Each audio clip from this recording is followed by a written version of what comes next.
क्रांतिकारी जय भीम साथियों। सभी साथी को बिहार भीम आर्मी आजाद समाजी पार्टी की ओर से क्रांतिकारी अभिनंदन के साथ साथ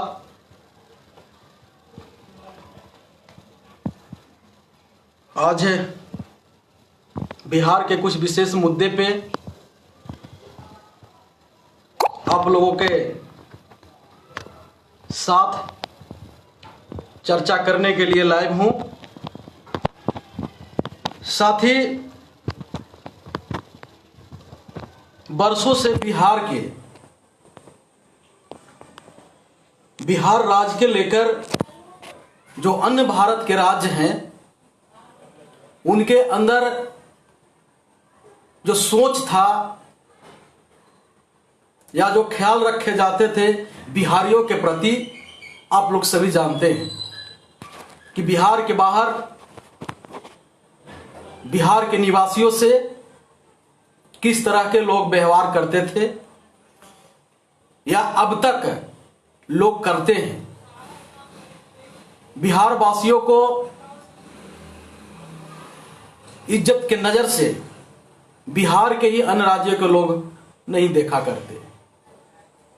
आज नीतीश कुमार की जो सरकार है और नीतीश कुमार के जो पुलिस के मुखिया है, नीतीश कुमार के सत्ता से और इनके पुलिस के मुखिया के व्यवहार से पुनः बिहार राज्य को लोग मजाक समझ रहा है और ये दोनों मिलके पूरे भारत में बिहार राज्य को मजाक बनाने का काम किया है। साथी आप देख रहे हैं कि पूरे बिहार के स्वास्थ्य व्यवस्था तड़प तड़प के मर रही है और ये ढोंगी सुशासन सरकार वर्चुअल रैली कुदक कुदक के भाषण दे रहे हैं। 2 लोगों के बीच 3 लोगों के बीच इनके वर्चुअल रैली देखें, ऑनलाइन 2 लोग रहते हैं 3 लोग रहते हैं।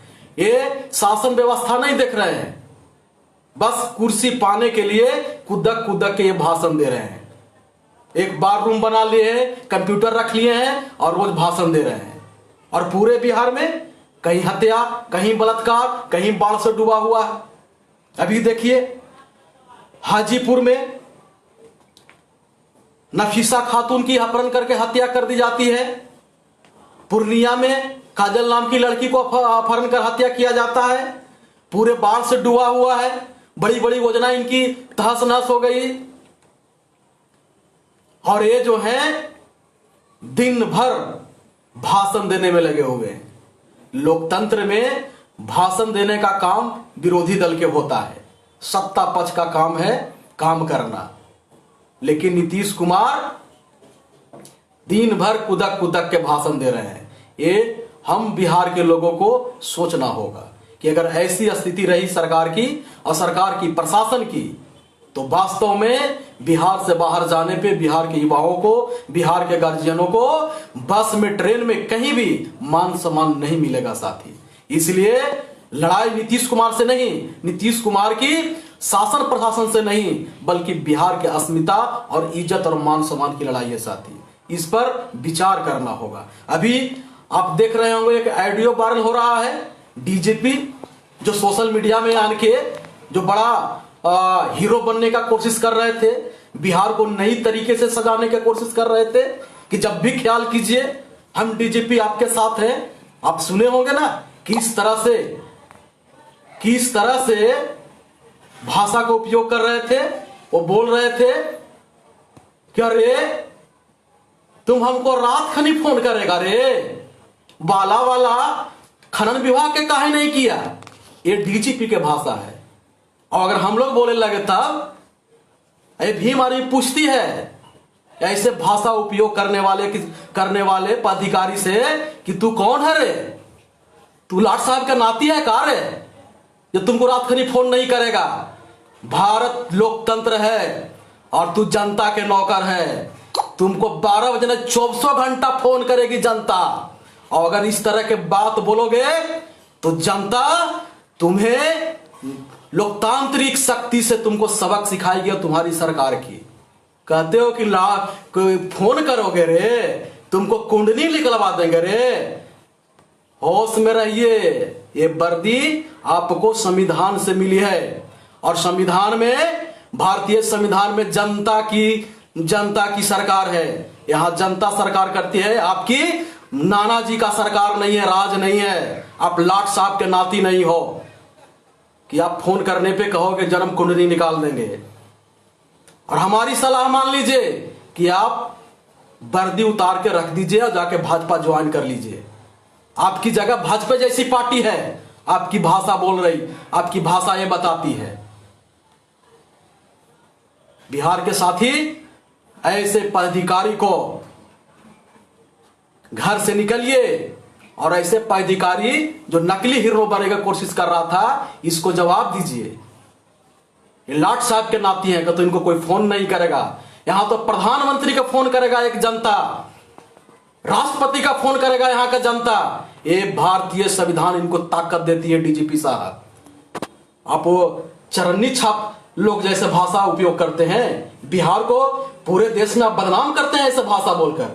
शर्म नहीं लगता है आपको? बिहार की अस्मिता का ख्याल रखिए। भीम आर्मी सबक सिखाएगी आप लोगों को।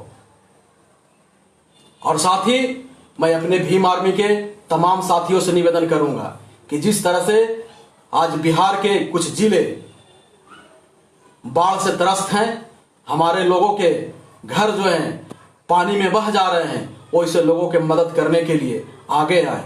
और अपने समाज के मैं सक्षम लोगों से भी निवेदन करना चाहता हूं कि भीम आर्मी के जो कार्यकर्ता हैं, समाज के जो दुख सुख में लड़ रहे हैं, उनको हर समय मदद करने के लिए भी आप लोग आगे आइए। अगर आप मदद नहीं करेंगे तो इतिहास फिर आप लोगों को माफ नहीं करेगा, क्योंकि जो भी आपके पास है वो बाबा साहब के संघर्षों से है, बाबा साहब की दिल्ली लिखी हुई संविधान के बदौलत है। और बाबा साहब ने जो आपको निर्देश दिया है कि समाज पे आप खर्च करें, तो समाज के लिए आप आगे आए।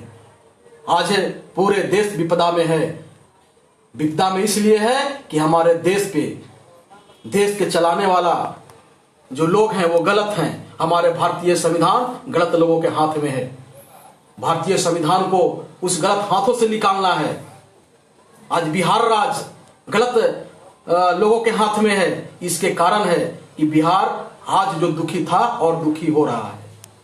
हम लोगों को जात पात से ऊपर उठ के बिहार की अस्मिता के लिए आगे आना होगा, देश की अस्मिता के लिए आगे आने होगा।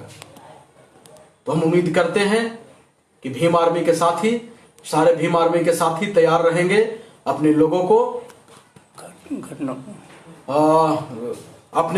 साथ देने के लिए। और जो लगातार ये नीतीश कुमार के लगातार हम लोग उनको चेताने के काम कर रहे हैं, लेकिन फिर भी इनके शासन व्यवस्था में जुर्म कम नहीं रहा है। जुर्म कम नहीं रहा। लगातार गरीब लोगों की बेटियों के साथ दुर्व्यवहार हो रहा है, हत्या हो रहा है, बलात्कार हो रहा है। हाजीपुर, पूर्णिया ये घटना घटी। अभी ज्योति पासवान का मामला खत्म नहीं हुआ है, यहाँ मुजफ्फरपुर का मामला खत्म नहीं हुआ है, और फिर लगातार गरीब के बेटियों के साथ इस तरह का हो रहा है। और सरकार का पुलिस का भाषण सुनी लिए। ऐसे अगर सरकार पुलिस का सुप्रीमो रहेगा तो गुंडा का मनोबल बढ़ेगा ही, लफंगा का मनोबल बढ़ेगा ही।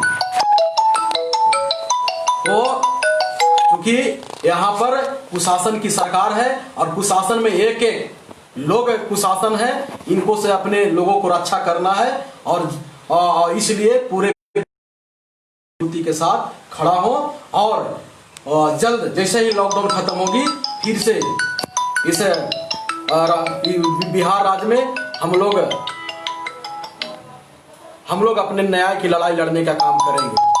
जय भीम, जय भारत।